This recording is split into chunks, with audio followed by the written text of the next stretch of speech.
suddenly, through a crack of lightning in a clear, pitiless sky, Queen Boudicca saw the future.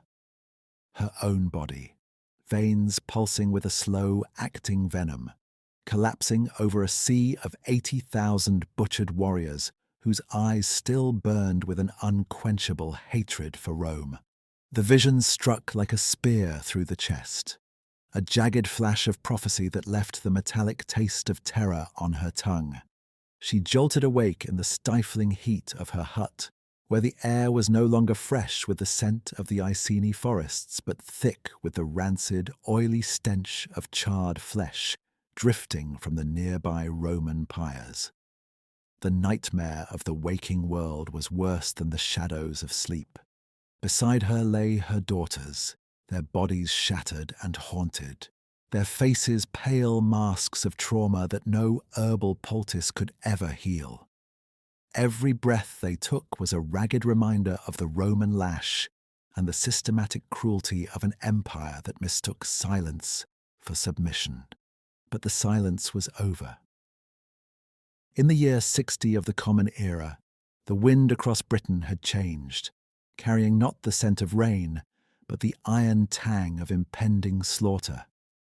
Outside the sanctuary of her grief, the earth itself seemed to groan under the weight of an approaching apocalypse. 230,000 Celts, a tidal wave of desperate, vengeful souls, were converging upon her standard, and, their numbers so vast they turned the horizon into a shifting mass of blue-stained flesh and bristling iron. These were not just soldiers, they were the displaced and the damned, tribesmen with bodies intricate with woad, and women clutching rusted harvest sickles as if they were divine instruments of retribution. Every step of this massive host sent a rhythmic tremor through the soil, a low-frequency thrum that vibrated in the marrow of Boudicca's bones. The forests of East Anglia, ancient and dark, seemed to lean in, whispering curses in a tongue the Romans would never understand, urging the queen to burn every stone the invaders had laid. The atmosphere was electric, saturated with the collective adrenaline of a people who had decided that a glorious death was better than a life of kneeling in the mud. Yet, as she stepped out to face the roaring multitude, the jagged fragment of her vision remained lodged in her mind like a splinter of bone. She saw the narrow valley of Watling Street, a tactical throat designed to choke the life out of her rebellion. She saw the glint of 10,000 polished helmets, the legendary discipline of the 14th Legion, and that impenetrable wall of rectangular shields that looked less like wood and more like a cliff face against which the waves of her people would break. The mathematics of the coming clash were terrifying. While her followers celebrated the recent sack of Londinium and the literal oceans of blood they had spilled in the streets of the Roman colony, Boudicca could only see the river of blood that was yet to come. Her blood, their blood, the very life force of Britain pouring into the thirsty dirt. The sky remained deceptively blue, but in the heart of the warrior queen, the storm had already broken, and the path to the narrow valley was now paved with the certainty of a sacrifice that would haunt the annals of history for 2,000 years. Boudicca stood upon the crest of a jagged limestone ridge, her frame silhouetted against a sky the colour of bruised plums. The wind, relentless and cold, whipped her tangled mane of fox-red hair into a frenzy, snagging the withered oak leaves of her ritual crown. Below her, the landscape of Britain was a map of agony and ash. The Roman governor, Gaius Suetonius Paulinus, had made a calculated gamble, withdrawing his elite forces to the northern reaches of Mona to slaughter the Druids, leaving the southern provinces exposed like a soft underbelly. It was a fatal mistake of Roman arrogance that Boudicca had exploited with a savagery that made the gods themselves recoil. The horizon was no longer a line of green forest, it was a jagged sequence of black funeral pyres. The Iceni, the Trinovantes, and a dozen other fractured tribes had merged into a singular, unstoppable river of vengeance, their progress marked by the rhythmic, chest-thumping thud of war drums that mimicked the heartbeat of a dying empire. High above the ranks, the hollowed-out skulls of wolves and the ragged skins of forest predators dangled from spear tips, howling in the gale as if the spirits of the woods had been summoned to witness the end of days. The path of the rebellion was paved with the scorched remains of Roman civilization. They had first descended upon Camulodunum, the proud capital of the occupiers, and turned its marble grandeur into a charnel house.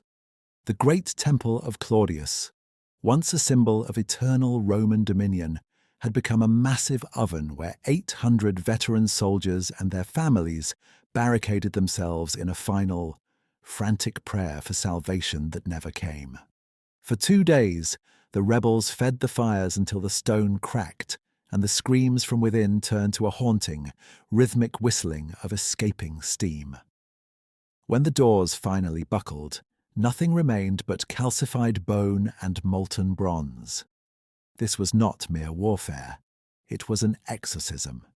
The columns of oily smoke from Verulamium and Londinium rose miles into the atmosphere.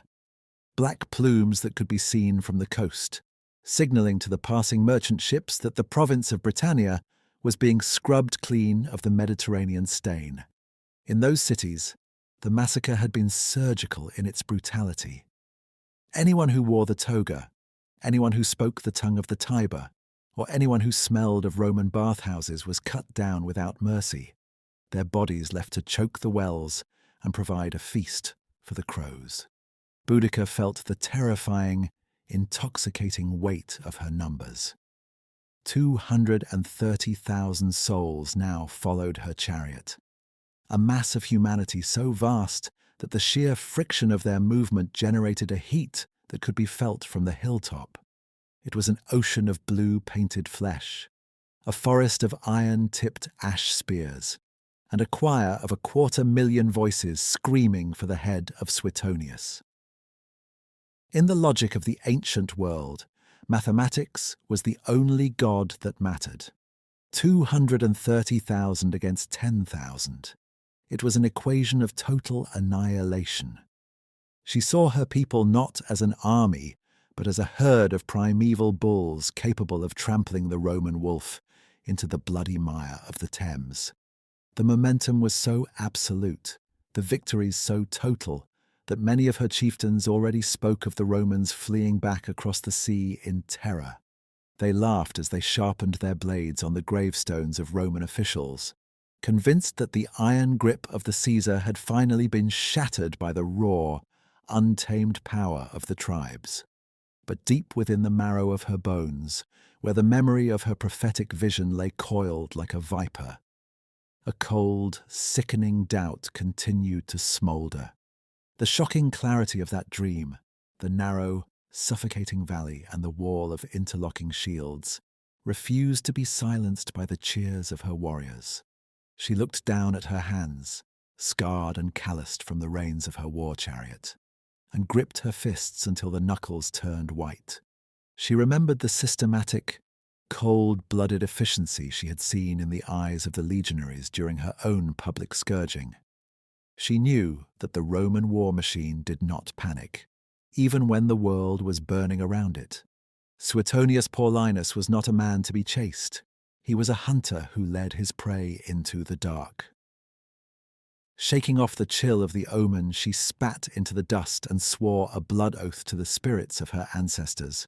She would not stop until the very name of Rome was a forgotten whisper in the wind, even if she had to drown the entire island in a tide of gore to achieve it. The march toward Watling Street had begun, and with every mile the reality of the vision drew closer, a hidden trap of geometry and steel waiting to snap shut on the throat of her rebellion. Gaius Suetonius Paulinus, the silver-haired strategist and iron-fisted commander of the 14th Gemina Legion, stood like a statue of weathered marble upon the lip of the narrow valley of Watling Street. His eyes narrowed against the biting wind that howled through the ancient canopy of the surrounding forests, scanned the horizon with the predatory focus of a hawk. He was a man who had spent 40 years masterminding the expansion of an empire that did not recognize the word impossible. And here, on this desolate stretch of British soil, he was preparing to perform his most gruesome masterpiece. Behind him, 10,000 soldiers, the hardened survivors of scattered cohorts and the disciplined backbone of the 20th Legion, moved with the silent, terrifying efficiency of a single organism. They had spent the previous hours constructing an improvised wall of interlaced supply wagons and heavy oaken shields, a barricade that anchored their position and transformed the natural bottleneck of the valley into a funnel of certain death. The geography was his silent ally.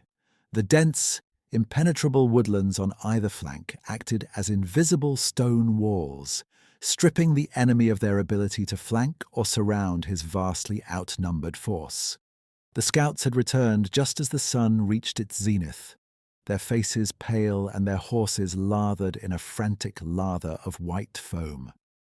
They spoke of an apocalypse in motion. Boudicca's horde was no longer a distant rumour. It was a physical force of nature. 230,000 voices strong, moving toward them with a momentum that made the very bedrock of the valley vibrate. The scouts reported that the noise alone was a weapon, a discordant, deafening roar of bronze trumpets, clashing swords, and the rhythmic, guttural chanting of tribes who had already tasted the blood of 3 Roman cities. The sound of their war chariots was described as a rolling thunder that preceded the storm, a mechanical growl of iron-rimmed wheels grinding against stone and bone. Yet, hearing this, Suetonius did not tremble. Instead, a cold, predatory smile touched his thin lips. He understood the mathematics of the meat grinder. He knew that in this narrow throat of land, the overwhelming numerical superiority of the Celts would not be an advantage, but a catastrophic liability. Like water trying to force itself through a pinhole, the pressure would build until the mass of humanity behind would crush the warriors in front against the Roman wall of steel. The air in the Roman camp was thick with a heavy, metallic aroma, a cocktail of sharpened iron, harness oil, and the sharp, salt-stinging scent of men who had accepted their role as executioners. There was no frantic shouting among the ranks, only the rhythmic, rasping sound of whetstones against the edges of short, leaf-shaped gladi. The legionaries were meticulously checking their equipment, reinforcing the straps of their lorica segmentata and ensuring that their pilums, the heavy javelins designed to bend upon impact and render an enemy's shield a useless weight, were perfectly balanced.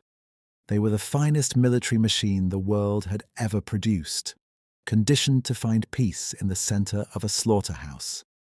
They knew the plan with a grim, professional clarity. They would wait until the sea of blue-painted flesh was within 20 paces. Then they would unleash 2 devastating volleys of heavy javelins. These 2 salvos were not intended merely to kill, but to create a physical barrier of wounded and dying men, a tangled heap of limbs and wood that would stall the momentum of the charge and turn the valley floor into a chaotic slaughter pen. As the wind whipped the standards of the legions, the golden eagles and the crimson banners, Suetonius walked the line, his presence a stabilizing force of pure, distilled authority. He looked into the eyes of men who had seen the dunes of Africa and the forests of Germania, and he saw only the cold resolve of the professional. He knew that for every 1 Roman Sioux, there were 23 barbarians. But in the tactical reality of the bottleneck, those odds were an illusion. In the coming hours, the Celts would be forced to fight in a space where only a few hundred could engage at a time, effectively neutralizing their numbers and turning the battle into a series of small, brutal skirmishes that the Roman infantry could win through superior technique and stamina. The claustrophobia of the valley would be his greatest weapon. He watched as the first clouds of dust from the approaching horde began to blacken the horizon, the sun catching the glint of thousands of Celtic spears. The stage was set for a reversal that would defy every principle of conventional warfare. Suetonius drew his sword, the steel singing as it left the scabbard, and signalled for the first line to lock their shields. The trap was laid, the funnel was primed, and the Sedoi strategist waited for the moment when the ocean of meat would collide with the wall of iron. The screams of 230,000 souls exploded into the morning air like a volcanic eruption. A discordant wall of sound that shattered the silence of the valley and signalled the start of an apocalypse. From the Roman position, the horizon did not just move. It disintegrated into a churning tide of blue-stained flesh and primitive iron. The earth itself began to vibrate with a low, bone-shaking frequency as the massive Celtic host began its run. A rhythmic thrumming caused by nearly 500,000 bare feet and the frantic pounding of warhorse hooves. Boudicca's chariots led the vanguard, their iron-rimmed wheels screaming against the rocky soil, casting up plumes of grit and dust that choked the air. These were the scythed terrors of the north, and as they thundered toward the Roman line, the Queen's warriors unleashed a hail of arrows and stones, a chaotic swarm of projectiles intended to break the concentration of the steel wall ahead. The warriors behind them surged forward in a dense, disorganized mass, their bodies intricately mapped with woad patterns that glistened with a greasy sheen of sweat and war paint. Women, standing atop the supply wagons at the rear or running alongside the men, shrieked guttural battle hymns and ancient curses, their voices rising in a shrill, terrifying crescendo that echoed off the flanking forest slopes like the howling of ghosts. Against this gargantuan wave of fury, the Roman line stood with a stillness that was unnatural, almost ghoulish. 10,000 men held their breath as one, their large rectangular shields locked edge to edge with such precision that they resembled the serrated teeth of a dormant predator. The Roman commanders, stationed behind the first rank of the triplex aces, watched the distance close. 200 yards, 100 yards, 50 yards. The momentum of the Celtic charge was terrifying to behold, a literal mountain of meat and bone travelling at full gallop, fueled by a decade of repressed rage and the intoxicating scent of recent victories. But as the first wave of Celts entered the narrowest throat of the valley, the bottleneck began to exert its lethal influence. The warriors on the flanks, pushed inward by the dense tree lines and the natural curve of the terrain, were forced into the centre, compressing the charge into a dense, suffocating knot of humanity. Just as the foremost barbarians reached the 20-pace mark, the Roman silence was finally broken by a single, sharp bark of command. The first volley of pylons was released with a mechanical synchronization that defied the chaos of the battlefield. Thousands of heavy javelins rose into the air, a dark cloud of iron that momentarily blotted out the sun before descending with the force of a falling guillotine. The impact was catastrophic. The iron shanks of the pylons, designed to bend upon piercing a shield, rendered the Celtic defences useless, pinning warriors to their own equipment or to the comrades standing beside them. In an instant, the front ranks of the Iceni were transformed into a chaotic heap of twitching limbs and splintered wood. Men did not just die, they were integrated into a growing barricade of the fallen, but the momentum of the 230,000 behind them was too great to stop. The rear ranks, unable to see the slaughter at the front, continued to push forward with fanatical energy, literally trampling their own wounded into the muddy earth. Before the first wave could even recover, a second volley of Roman javelins whistled through the air, doubling the carnage and pinning the dead to the dying in a horrific layered cake of gore. Then came the moment of the gladius. As the two forces finally collided, the Roman line did not just hold, it pushed back. Moving in a tight, wedge-shaped formation, the legionaries stepped forward into the press of flesh. In the extreme claustrophobia of the valley, the numerical advantage of the Celts became their ultimate curse. Each barbarian warrior, accustomed to the wide open spaces of the plains, where they could swing their long, heavy broadswords with abandon, found themselves paralyzed by the crush. They were packed so tightly together that they could barely lift their arms, let alone strike. To swing a sword was to hit the shoulder of a brother in arms. To stumble was to be crushed beneath the boots of the tribe. The Romans, however, thrived in this hellish intimacy. Keeping their shields high and their elbows tucked, they used the sharp, pointed tips of their gladi to perform short, methodical thrusts into the soft gaps between Celtic bodies. They stabbed into bellies, upward into throats, and downward into thighs with the dispassionate efficiency of workers on an assembly line. The valley floor quickly became a literal river of blood, a thick, viscous slurry that turned the dirt into a crimson mire, making the footing treacherous for anyone still standing. Every Roman step forward was a step onto a carpet of corpses. The air grew heavy and hot, saturated with the iron sweet smell of fresh blood and the foul copper tang of opened bowels. The forests on either side of the gorge did not just echo the noise, they seemed to trap it, magnifying the shrieks of the dying and the rhythmic, metallic clatter of Roman steel against bone, until the sound became a physical weight. Boudicca, from her position on her chariot, could see the disaster unfolding. Her warriors were being harvested like wheat in a narrow thresher. The sheer mass of her army was now their executioner, as the panic from the front began to ripple backward, meeting the blind aggression of those still pushing from the rear. The slaughter was no longer a battle. It had become a mechanical process of extermination. For every inch the Romans gained, they left a dozen Celts butchered in the mud, their eyes wide with the shock of a defeat that was mathematically impossible, yet physically inevitable. The ancient trees of Watling Street stood as silent witnesses to the moment the dream of a free Britain was ground into the bloody earth by the relentless, grinding gears of the Roman machine.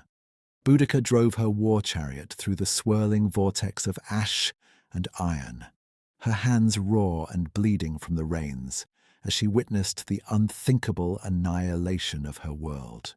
The sheer scale of the carnage was a geometric impossibility made flesh.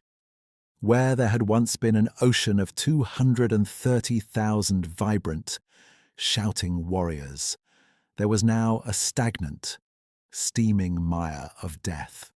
80,000 Celts had already been slaughtered in the mud, and the valley of Watling Street had been transformed into a gargantuan charnel house.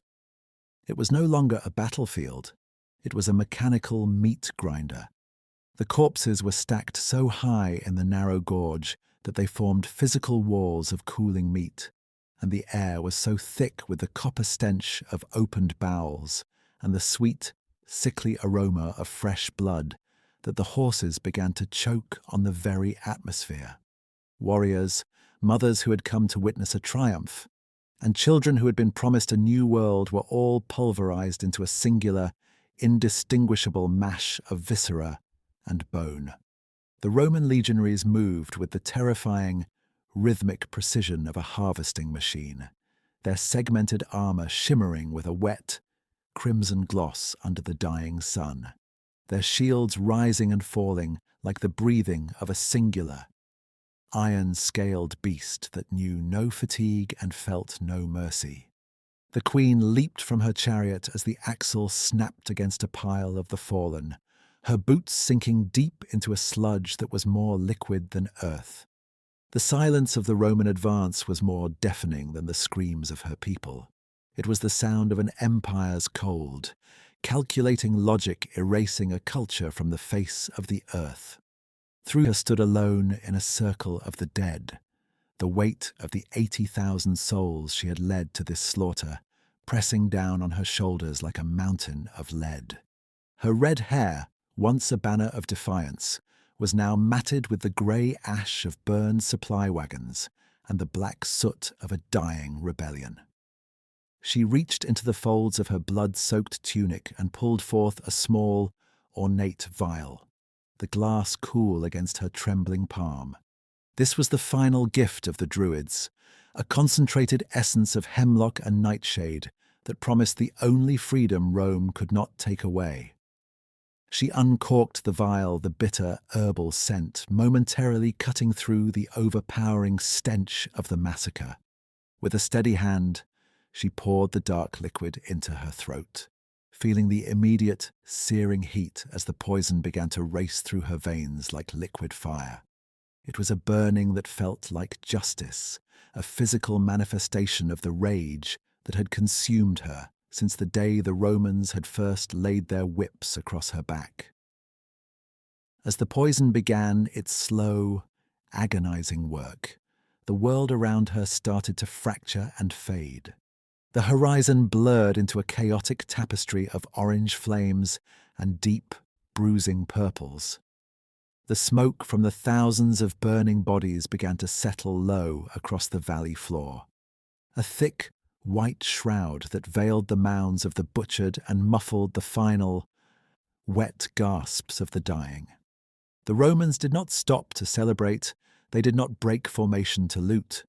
They simply continued their march, their iron-shod boots rhythmic and steady, leaving behind a silence that was more terrifying than the loudest war cry, the absolute, heavy silence of the grave. Boudicca's knees buckled, and she collapsed onto the cooling chests of her fallen guard, her vision tunneling until only a sliver of the blood-stained sky remained. In those final, flickering moments of consciousness, the shocking prophecy from her dream returned with the force of a physical blow. She realized with a soul-crashing clarity that her vision had indeed come true, but she had fundamentally misread the gods' dark humor. She had seen the river of blood and the sea of 80,000 bodies, and assumed they would be Roman. She had mistaken her role in the story. She was not the conqueror destined to save Britain, but the sacrificial lamb whose fury provided the very cement for the Roman walls that would now stand for 400 years. Her rebellion had not shattered the empire, it had perfected its grip. As the darkness finally took her, the last thing she heard was the distant, mechanical beat of a Roman drum, marking time for a world that no longer had a place for queens or rebels. The bodies of Queen Boudicca and her broken daughters were never recovered from the viscous, waist-deep mire of Watling Street, though the Romans spent 3 full days excavating the field with the cold, methodical hunger of gravediggers. Legionaries used their long spears to probe the mounds of 80,000 rotting corpses, overturning layers of human remains that had been pulverized into a singular, stinking mass of blue-stained flesh and shattered bone. Gaius Suetonius Paulinus had offered a small fortune in silver for the queen's head, desiring to send her fox-red hair to Nero as a trophy of the ultimate pacification. But the valley kept its secrets. It was as if the earth of Britain, disgusted by the sheer scale of the slaughter, had opened its throat and swallowed the warrior queen whole, denying Rome the satisfaction of a final humiliation. Suetonius eventually abandoned the search, leading his blood-encrusted legions back to the ruins of Londinium in a triumphal march that felt more like a funeral procession through a landscape of ash. But the true horror of the rebellion's end did not lie on the battlefield. It was hidden within the shadow of the governor, his own command tent. Late in the evening of the 4th day, Suetonius found a scrap of vellum resting upon his map of the province, a message written not in the elegant Latin of the empire, but in the jagged, ancient script of the Celts. The words bit into the page like teeth. "The vision was my gift, Queen. Your rage blinded you, and my wall saved Rome." Suetonius felt a rare chill of confusion as he looked toward the corner of his tent, where a figure sat in the flickering amber light of a tallow candle. It was not a Roman officer or a high-ranking senator. It was a man cloaked in the dark, heavy furs of the Catuvelauni, a shaman whose tribe had once been the fiercest rivals of Boudicca's Iceni. This man, whose name had been scrubbed from the official records of the empire, was the architect of the apocalypse. The shocking truth that history tried to bury began to unravel in that silent tent. The Catuvelauni had not been conquered. They had been bought. While Boudicca was rallying the tribes with cries of freedom and blood, this shaman and his kinsmen had been engaged in a far more lucrative trade, selling the secrets of the British soul for Roman gold and the promise of vast, fertile lands. The vision that had struck Boudicca like a lightning bolt in the year 60, the terrifyingly accurate prophecy of the narrow valley, the wall of shields, and the sea of 80,000 dead, had not been a message from the gods. It had been a sophisticated psychological assassination. Using a lethal cocktail of hallucinogenic nightshade and whispered suggestions planted during his clandestine visits to her camp, as a fellow rebel, the shaman had intentionally engineered her obsession with Watling Street. He knew that if he could plant the image of the narrow valley deep enough in her traumatized mind, her own thirst for vengeance would do the rest. He had not just predicted the trap, he had guided her into it, ensuring she chose the one piece of terrain where her numbers would become her executioners. 230,000 Britons had not died simply because of the tactical brilliance of the 14th Legion.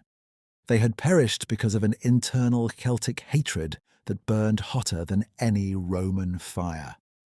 The massacre at Watling Street was the ultimate act of tribal fratricide, a masterclass in betrayal where one man utilized the machinery of an empire to erase his domestic rivals forever. As Suetonius watched, the shaman leaned forward, his eyes reflecting the cold, calculating intelligence of a man who viewed human life as a mere currency in the game of power. He had watched the slaughter from the safety of the Roman rear, smiling as the Iceni were ground into the dirt, knowing that with every Celtic life lost, his own influence over the survivors grew. He was the shadow king of a new, broken Britain, a man who understood that the islands did not belong to the bravest or the most righteous, but to the strongest liars. The aftermath was a grim transformation of the landscape. The roads that the Romans built over the next decade, the very arteries of their civilization, were literally paved over the mass graves of Boudicca's followers. The stones of Watling Street rested on a foundation of 80,000 ghosts, a silent testament to a betrayal that ensured Britain would remain a Roman province for the next 400 years. The shaman continued to rule the remnants of the southern tribes from the shadows, whispering in the ears of the Roman governors, his pockets heavy with the gold of the dead. He had proven that a well-placed lie is more lethal than 1,000 pilums, and that the greatest empires are built not on the courage of heroes, but on the calculated treachery of those who know how to weaponize hope. The valley of Watling Street eventually grew quiet. The forests reclaimed the hills, and the blood was washed away by the relentless British rain. But the betrayal remained, a hidden rot in the heart of history that made the victory of Rome eternal and utterly unbreathable.